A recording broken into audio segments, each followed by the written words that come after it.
만약 우리가 천국에 산다면 행복할 수 있을까? 토마스 힐란드 에릭센. 행복하게 사는 것은 밋밋하고 지루하다. 15년 전쯤 케이블 텔레비전을 고치려고 전기기사를 집으로 불렀다. 그는 전선과 전기 접속 부문의 전문가였다. 소리엔 아무 이상이 없었지만 화면에 문제가 생겨 서비스를 받아야 했다. 전기기사는 집 앞에 있는 전봇대 위에 올라가 연결선을 고쳤다.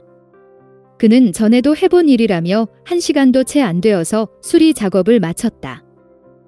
나는 그가 집을 나서기 전에 몇 가지 질문을 했다. 화면에 문제가 생긴 직후 나는 인터넷을 뒤져 텔레비전 화면 기능에 대해 읽어보았고 그 와중에 HDTV, 고화질 텔레비전에 대한 정보도 접할 수 있었다. 텔레비전 수신 장치에 디코더를 연결하면 20개 이상의 새로운 채널을 추가할 수 있다는 사실과 조금 더 돈을 지불하면 훨씬 더 많은 채널을 볼 수 있다는 정보도 얻었다. 그뿐만 아니라 케이블 회사의 HDTV를 사용할 경우 화질이 눈에 띄게 향상되는 것을 경험할 수 있다고 했다. 인터넷에서 HDTV에 대해 의견을 나누는 사람들이 올린 글을 보니 HDTV를 한번 보게 되면 그 이후엔 구식 텔레비전이 답답하게 느껴져 눈길도 가지 않는다고 했다. 이에 대한 나의 열정적이고 무지한 질문에 전기기사는 정확하고 간결하게 대답을 해주었다. 그는 앞으로 몇 년만 있으면 HDTV가 대세를 이룰 것이라며 그건 시간 문제라고 했다. 그와 대화를 나누다 보니 노르웨이에 처음으로 컬러 텔레비전이 들어왔을 때가 생각났다. 노르웨이엔 컬러 텔레비전이 비교적 늦게 소개되었다. 지온 나라인 스웨덴이나 저 멀리 미국과 비교했을 때 늦었다는 말이다.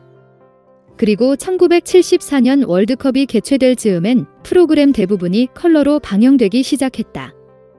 그해 봄, 학생들 사이에선 컬러 텔레비전에 대한 장점과 단점을 두고 열띤 토론이 벌어지기도 했다.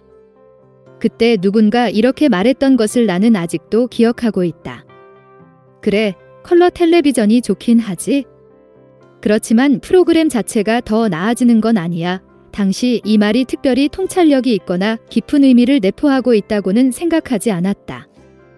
하긴 그 말을 했던 아이도 특별하게 깊은 사고를 한 후에 내뱉은 건 아니었으리라. 어쩌면 그 아이의 부모들에겐 컬러 텔레비전을 장만할 만한 여유가 없었을지도 모른다. 그로부터 1년 정도 시간이 흐른 후 컬러 텔레비전은 더 이상 새롭지 않을 정도로 평범한 가전제품이 되어버렸다. 흑백 텔레비전을 보는 것은 과거로 되돌아가는 것과 같았다. 이전에는 흑백 프로그램을 보면서 그것이 흑백이라는 생각조차 없이 너무나 자연스럽게 받아들였었는데 말이다. 그로부터 또 몇 년의 시간이 흐르자 사람들은 평면 TV를 구입하기 시작했다. 구식 4:3 화면이 와이드 스크린으로 대체되던 시기와 거의 동시에 일어난 일이었다. 곧 부피만 컸던 구식 텔레비전은 기술 박물관에서나 볼 수 있게 되어버렸다. 평면 TV의 등장도 프로그램의 질을 향상시키진 못했다. 물론 신식 화면을 통해 텔레비전을 보는 것은 꽤 근사했으나 곧 사람들은 여기에도 익숙해져 버렸다. 그리고 일상은 다시 예전처럼 평범하게 돌아가기 시작했다. 나는 사람들이 HDTV를 본다고 해서 더 행복해지진 않았으리라 생각한다. 오히려 초기엔 짜증나는 일이 더 많지 않았을까?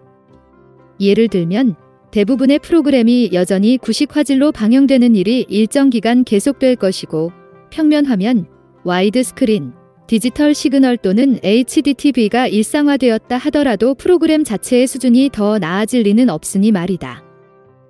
이런 생각들은 약간의 절망감과 체념을 안겨줄지도 모른다.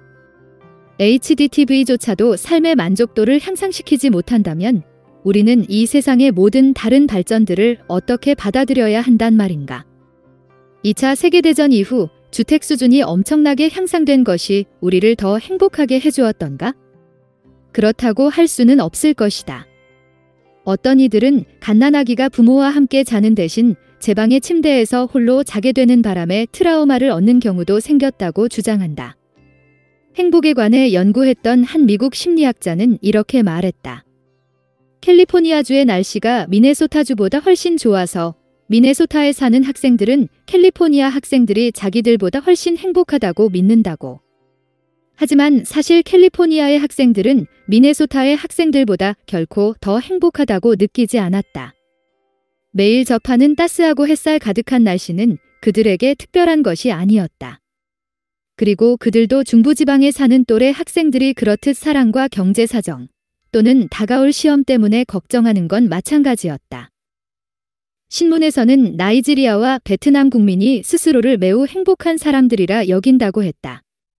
반면 세계에서 가장 부유하고 가장 안전한 나라에 사는 사람들은 전철 속에서 우중충한 11월의 날씨를 보며 침울해하고 있다. 뭔가 이상하지 않은가? 정치가들은 20세기는 물론 19세기를 거치는 동안 향상된 물질적 수준이 절대적으로 긍정적이라 주장해왔다. 한겨울 추위 속에서 고픈 배를 움켜쥐고 잠자리에 들어야만 했던 사람들에겐 이 주장이 옳다. 그러나 오늘날의 우리는 물질적 향상이 행복도를 향상시킨다는 주장을 어떻게 받아들이고 있는가? 우리는 여전히 무언가 부족하다고 입을 모은다. 진실을 말하자면 우리에게 부족한 것은 물질이 아니다.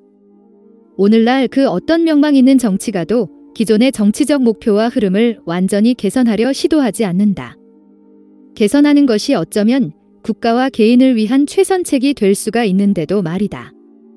그건 우리가 삶의 행복이 뭔지 알고 있다고 믿기 때문이거나 또는 바쁜 삶을 살아오는 동안 삶의 행복이 뭔지 질문을 던져보는 걸 잊었기 때문인지도 모른다. 톨스토이는 이 문제에 대해 꽤 깊이 생각해보았던 것 같다. 안나 카레니나의 유명한 서두는 이렇게 시작한다. 모든 행복한 가정의 모습은 비슷하다. 하지만 모든 불행한 가정은 서로 다른 모습으로 불행하다. 그렇다. 어쩌면 그의 말이 맞는지도 모른다. 행복을 손으로 잡을 수 없는 꿈 같은 것으로만 표현하는 문학 작품들 속에서 이렇듯 명백하게 행복의 상태를 표현했다는 점에서 우리는 톨스토이를 다시 한번 돌아보게 된다. 문학 작품은 실체 있는 유령이다. 특히 인생의 덧없음과 무상함을 멜랑콜리한 목소리로 이야기하는 시문학에서는 더욱 그렇다. 우리가 정서의 균형, 영혼의 평화, 타인과 조화로운 관계를 바탕으로 인간의 참모습을 표현한 그런 문학 작품을 읽은 게 도대체 언제였나? 돌이켜보니 내가 읽은 책 중에서 그런 문학 작품들도 있기는 있다. 하지만 그런 책들은 문학적 가치를 인정받지 못하는 경우가 대부분이다. 게다가 교육적 관점을 지나치게 부각하는 이상적 문학의 하나로 치부되기도 한다. 유토피아와 반대되는 가상사회, 즉 디스토피아를 그린 작품 멋진 신세계로 유명한 작가 올더스 헉슬리는 말년의 작품 아이슬란드에서 자신의 삶을 유토피아와 연결해 긍정적인 모습으로 그려내려 시도하기도 했다. 하지만 이 책은 그 문학적 가치보다는 작가의 정치적 아이디어를 표현한 작품으로 알려졌을 뿐이다. 좋은 문학 작품은 복합적 의미를 내포하고 있다. 그 작품들은 답을 주기보다는 질문을 던질 따름이다. 그리고 작품 속 주인공 대부분은 이루지 못한 꿈이나 끝없는 도전과 역경, 또는 실망과 절망감을 안고 삶을 끝맺는다. 하지만 이런 책들은 행간에서 희망을 이야기한다. 어쨌든 적어도 문학 작가들은 이미 행복이란 주제에서 관심을 떠나보낸 지 오래다. 노벨 문학상 수상 작가들 대다수가 공통되게 인간 삶의 불행과 비참함을 이야기하고 있다 해도 과언이 아니다. 그리고 단순한 행복을 다룬 작품들은 서점이 아닌 변두리, 주유소나 가판대에서 팔리고 있는 것이 현실이기도 하다. 어쨌든 톨스토이가 틀린 말을 한 것은 아니리라. 그렇다면 톨스토이뿐 아니라 수십만 명의 사회 연구가들이 오직 인간 삶의 문제점에만 관심을 보였던 것일까? 보아하니 행복은 참으로 밋밋하고 지루하기까지 한 주제임에 틀림없다. 왜냐하면 갈등과 역경만이 인간 삶의 드라마 속에서 꾸준히 제자리를 지키고 있으니 말이다. 그러나 행복이 문학 속에서 그 가치를 인정받지 못한다는 사실은 그 자체만으로도 흥미로운 것이 될 수 있다. 인간을 불행하게 만드는 모든 것들, 또는 내면의 갈등과 그 어떤 것을 향한 동경이 문학의 진정한 주제라 할 수 있다면 행복 또한 충분히 문학의 중심 주제가 될 수 있을 것이다. 행복은 현실의 비참함과 고통, 허무한 노력으로 허우적거리는 인간들에게 언젠가는 도달할 수 있을지도 모르는 어떤 길을 제시해 줄 수 있기 때문이다. 행복은 고통의 반대편에 서 있으며 삶에서 행복과 불행은 서로 상충되지만 서로를 보충하는 역할도 한다. 그러니 행복은 불행이 존재하는 모든 곳의 저변에 어떤 형태로든 존재한다고도 볼 수 있지 않을까? 하지만 그 자체로는 관심을 유도하는 것이 너무도 진부하기 때문에 은밀한 형태로 숨어 있는 건 아닐까? 어쨌든 1800년대 유럽인들이 모두 행복했다면 낭만주의는 생겨나지 않았을 것이다. 어쩌면 잘 산다는 것, 행복하게 산다는 것은 밋밋하고 지루한 일일지도 모른다. 또 바로 그 때문에 우리는 끊임없이 새롭게 불평할 거리를 찾고 있는지도 모른다. 미디어에서는 특히 유럽 지역의 미디어에서는 우리가 그 어느 때보다도 더 풍요롭게 잘 살아있다라고 강조하기를 잊지 않는다. 어느 정도 너그러운 잣대를 들이댄다면 그건 맞는 말이다. 북유럽의 생활 수준은 2차 세계대전 이후 약 반세기에 이르는 시간 동안 발전에 발전을 거듭해왔고 천국을 방불케 하는 사회를 건설했다 해도 과언이 아니다. 그러나 부와 풍요가 점진적으로 증가해왔음에도 불구하고 우리가 느끼는 행복감은 이에 비례하지 않았다. 오히려 사람들은 불평을 늘어놓고 절망하고 정신적인 고갈을 느끼며 목표 없이 떠도는 불안정한 삶을 살고 있지 않은가.